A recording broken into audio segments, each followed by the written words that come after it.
sudah ada Wendy dan Mas Akbar yang akan membantu untuk menghitung gimana caranya dengan pendapatan yang tepat, pendapatan yang tetap, harga daging naik, semuanya naik, tapi tetap bisa tercover semua kebutuhan. Silakan Wendy, curhatin aja gimana caranya. Kan ini ngomonginnya pendapatan yang tetap. Kalau gue kan fluktuatif, naik turun. Oh iya benar. Oke, misalkan kita ambil contoh berapa Mas? Ya, jadi gini, kalau kita bicara biaya hidup ya, biaya hidup kalau misalnya penghasilan kita 100%, yang standar sebelum harga-harga naik, biasanya untuk biaya makan itu sekitar 20 sampai 30%.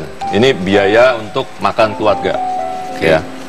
Nah, kemudian ada sekitar 10 sampai 15% ini dipakai untuk biaya transport.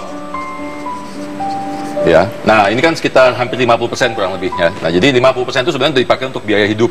Nah, berarti kita ada sekitar 50% lagi ini untuk lain-lain. Nah, lain-lain ini biasanya kalau kita punya utang, misalnya KPR di rumah, ya cicilan, kemudian atau mobil, kendaraan biaya dan sebagainya. Anak sekolah. Biaya anak sekolah segala macam nanti larinya di sini.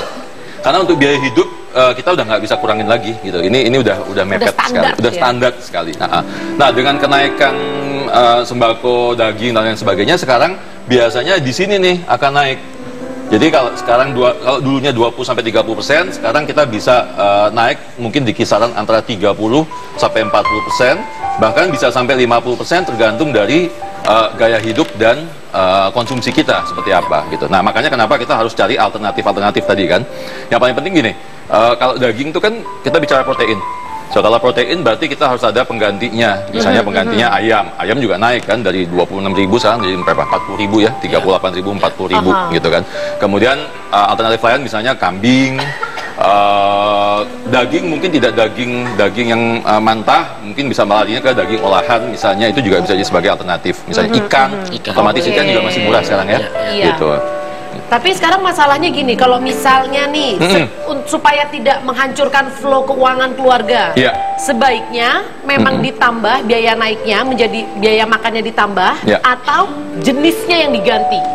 Sebenarnya kalau kita mau untuk jangka panjang baiknya. Untuk jangka panjang memang kita bisa cari alternatif ya, alternatif pengurangan. Itu lebih baik untuk kestabilan keuangan. Iya, untuk kestabilan keuangan. Karena kita bicara ini masih panjang kan, kita masih belum tahu. Di saat yang bersamaan mungkin kita berharap nanti ada income tambahan dan lain sebagainya gitu. Nah, tadi kayak 50% ini kan untuk anak ya, anak, kemudian cicilan, ya. Kemudian investasi, tabungan dan investasi. Belum asisten rumah tangga. Iya. Kemudian listrik. Lain-lain itu, listrik lain-lain segala macam, entertainment. Nah, jadi biasanya. Ini Wendy ya. Ini buat kita semua perhitungan semuanya. Iya. Biasanya nanti kalau misalnya kita hura-huranya besar, yang dikorbankan adalah yang lain-lainnya ini, gitu. Larinya ke sana. Jadi ketakutan kita juga kalau misalkan hura-huranya besar, akhirnya yang jadi huru-hara nanti kita. Iya, benar-benar. Coba contoh gini deh. Kalau Wendy kan dia pendapatannya fluktuatif nih, seperti saya bilang. Ya. Itu gimana tuh? Jadi gini, kalau kita fluktuatif, ini berlaku untuk kita semua kayaknya. Fluktuatif, saya sarankan. Mas, ada yang kagak ngerti nggak? Fluktuatif. Jelasin Mas. Fluktuatif tuh naik turun.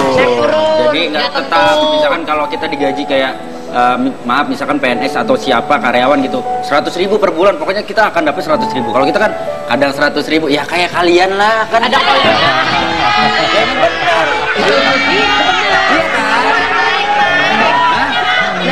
Iya.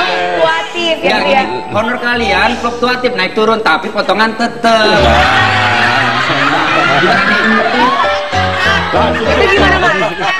Itu gimana Mas? Jadi gini, kalau fluktuatif ya ini berlaku untuk siapapun penghasilan, apakah dia seorang sales, yang commission based dan lain sebagainya. Saya sih sarankan kita menggunakan dua rekening ya. Jadi ini yang namanya rekening. Mas Adil kalau nggak di sini deh lebih nyaman kayaknya. Lebih mudah ya. Nah, ini rekening pengeluaran. Kemudian ini rekening pemasukan, rekening income ya. Jadi misalnya Jupe punya pengeluaran rata-rata hampir stabil ya. Betul, setiap bulan misalnya Jupe pengeluaran nggak tahu berapa, 2 miliar ya. Oh, 100 juta. Oke, 100 juta misalnya kan. So jadi yang ditransfer ke rekening ini adalah sebesar 100 juta setiap bulan. Jadi seakan-akan kayak gajian. Jadi jangan lebih. Jangan lebih. Jadi berapapun income yang didapat itu masuk dulu ke sini ya. Kemudian yang dipakai adalah yang dari sini aja. Karena kenapa? Karena kalau seperti kita gini kan penghasilan nggak jelas. Tiba-tiba bulan ini dapat 20 juta, bulan depan tiba-tiba dapat 200 juta. Biasanya kalau saya langsung ke satu rekening, begitu masuk semua itu semua kepake. Betul kok, Bapak tahu banget sih.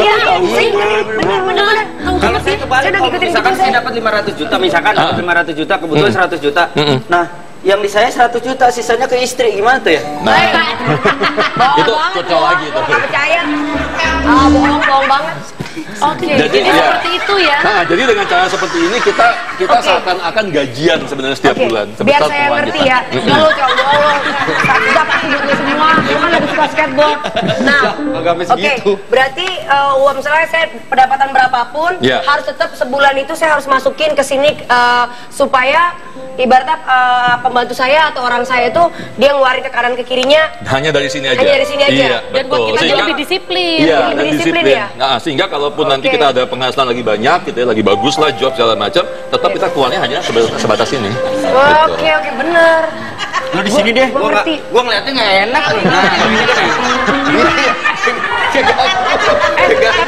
Tapi menurut aku ini salah satu yang harus ditetapkan buat ibu juga pedagang itu kan fluktuatif kan semuanya ya. Jadi harus ada satu rekening induk, baru harus atas satu rekening lagi untuk pengeluaran. Berarti tapi tetap tergantung orang yang megang rekening itu dong, Mas. Iya, otomatis. Jadi kalau misalkan intinya orangnya juga nggak bisa manage uang dengan baik, 100 juta akan habis terus. Iya. Mestinya kan ada sisa yang bisa ditabung kan. Makanya jangan bilang kalau istri itu kagak pintar. Istri itu adalah manajemen rumah, itu pintar istri kagak. Lu nggak usah ngomong masalah istri, lu kan batal terus jadi istri. Oke, tapi mudah-mudahan di sini pemirsa, aku sih ngedapetin sesuatu ya, kayak tadi pas Mas Akbar bilang ternyata pada saat harga daging naik, kalau memang pengen keuangannya tetap stabil, jangan paksain tetap beli daging, berarti sementara kita ngalah dulu. Yuk kita cari pengganti yang lain. Nanti kita bakal bahas lagi, ini satu yang menarik sekali, jangan kemana-mana, tetap di Basa Basi, bahas.